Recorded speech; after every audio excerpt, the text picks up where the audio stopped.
They said improved sanitation. We had better water, we had sewer systems, and we had clean water. Also, the invention of automobiles removed animal excrement out of the street, so you weren't stepping in that. Better agriculture, food inspection and food delivery of foods, and then sanitation of garbage, pickup and a refuge dump. So those were big, huge things. And then later, we got refrigeration, and then we could have, fresh fruits and vegetables all year long. So all these had an impact on longevity and health. And what did you say? Wasn't the average death age been going down for at least 20 years? Well, they have been saying that, our longevity has crept up to, 80, 85 in the last, since like 50, 60 years. So, and they want to tie it to the vaccination thing. That's what they like to tie it to, because they eradicated disease, you see. And then the drug companies have given you all these drugs for heart disease and stuff like that. Now, all of the things we just talked about as improvements, historians conclude that it was those improvements that alienated or got rid of the cause of disease and premature death. There's a lot of historians that agree on that. So a little later came better housing, less crowded. There was more education on nutrition and better air quality. Because this broad. in England, everybody had a chimney, and you had a lot of carbon in the air. Now add to that, they had developed child labor laws then, and higher literacy rates. These all had a positive impact on overall health and longevity. So vaccines really didn't enter the picture. They didn't get into wide distribution until after 1940, until the 1960 era. So here's a quote from the report. They said, this period is actually referred to as the, quote, first public health revolution. And it occurred before the medical interventions of antibiotics, advanced surgical techniques, and vaccines. End of quote. So what you saw was a big drop-off of childhood illnesses, tuberculosis, and all these other things, whooping cough and stuff. Who the hell cares? It was all these improvements that came about. And, I don't even know why this broad is on the air for. It's just a waste of freaking airspace. For just a minute. So, dumb as a box of rocks. A little sneeze or a cough kind of raised some eyebrows and concerns, because usually people were, dying from respiratory illnesses back then. So you were kind of a leper, like you had the plague if you were coughing and sneezing all over the place. Respiratory disease was the #1 killer in the 1800s, aka tuberculosis, killed 1 in 4 Americans.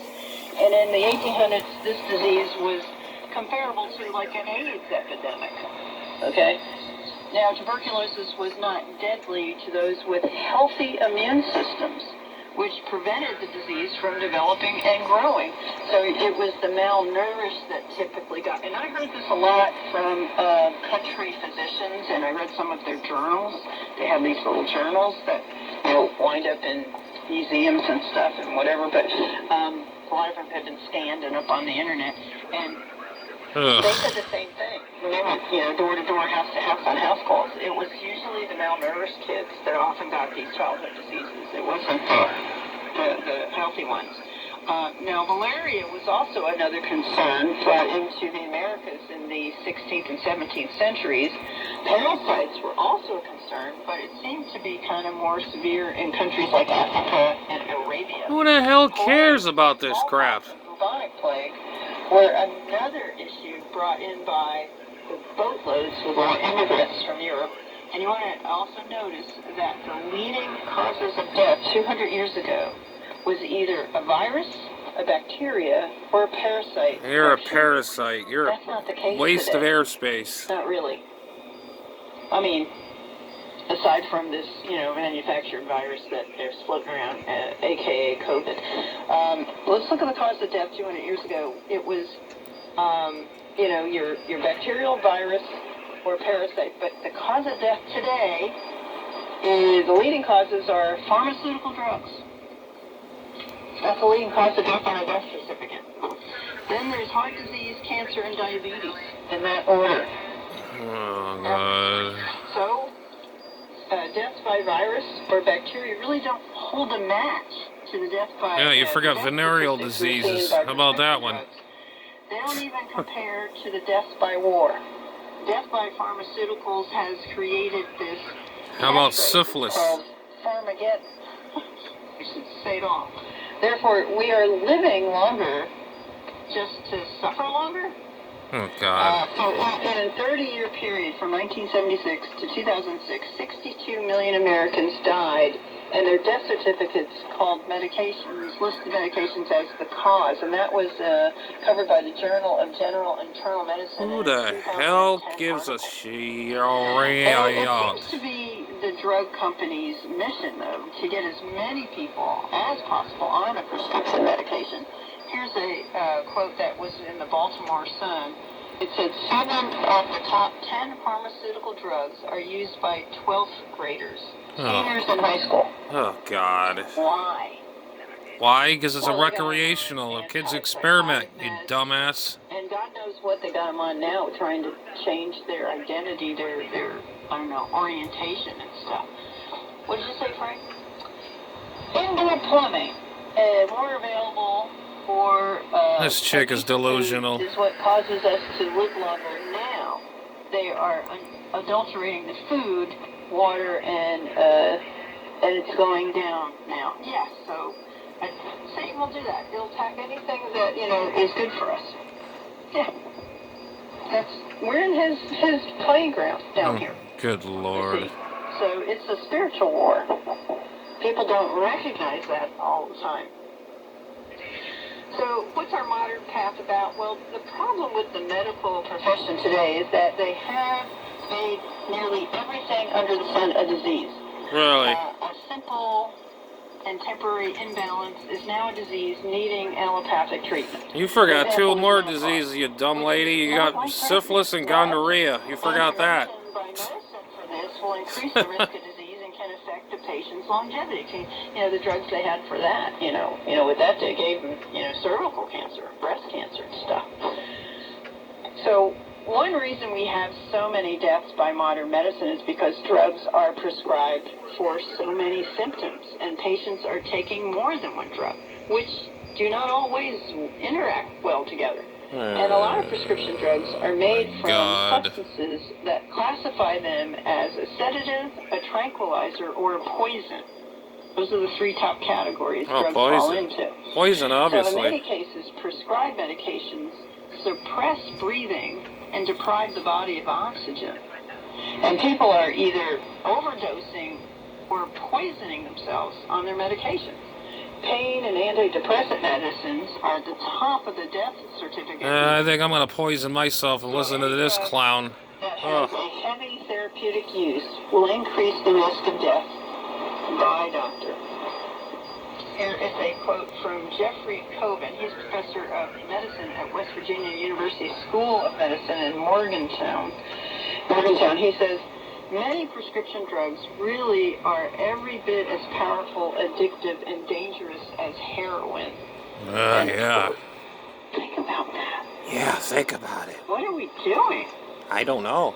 You tell me. You're the genius. Take a little clue from the Bible. I love this. If we consider the Bible and we read that prior to the Great Flood, man ate no meat and he lived 800 years. After the flood, man ate meat and his lifespan became 120 years. So science tells us our longevity is based on our telomeres, which are pieces of genetic code. Oh, so you're trying to tell us we gotta be vegan now? Oh, yeah, right. The telomeres shorten. The longer the telomeres, Can't stand this broad. If anybody agrees, give me a thumbs up. This woman is a whack job. They lived almost 7 times longer than meat-eating men. Oh, bullshit. Food will change your DNA in just 6 days. Yeah, you eat just greens, you're going to get sicker more. You get sicker more than a guy eats meat. Period. Culinary herbs are used to preserve and enhance the taste of foods, and medicinal herbs are used to enhance and help our body function and our metabolism to function and protect us from disease. We got a lot of power with food, spices, and medicinal herbs right there. Oh yeah, the herbs is the way to go. Yeah. So well, how did we transfer this power? When did we transfer the power of health over to drug companies? Oh, it's the herbs. Lose the knowledge of It's in medicinal one herbs pill. It's for all the healing. herbs. Well, in our modern time, it was 1940.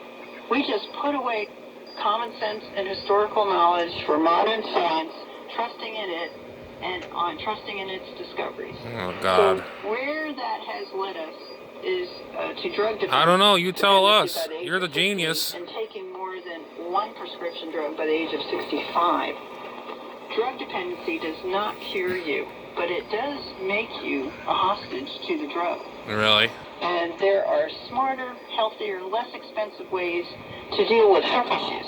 So I would call Apothecary Herbs, ask for their free product catalog, find out how powerful you can be with the original medicine, Yeah. spices and herbs. Yeah, I want to live on herbs and spices. Oh yeah. And Noah is the perfect example. So give them a call. Their number is toll free at 866-229-3663. That's 866-229-3663. If you're outside the U.S., dial 828. God, you're stupid.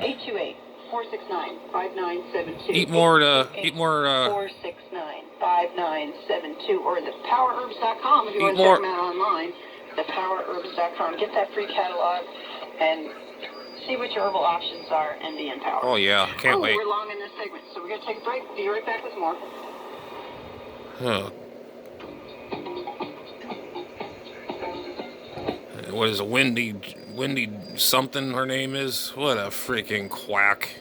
Oh, average man lives longer with eating plants, and guys that eat meat will die quicker than guys that eat plants.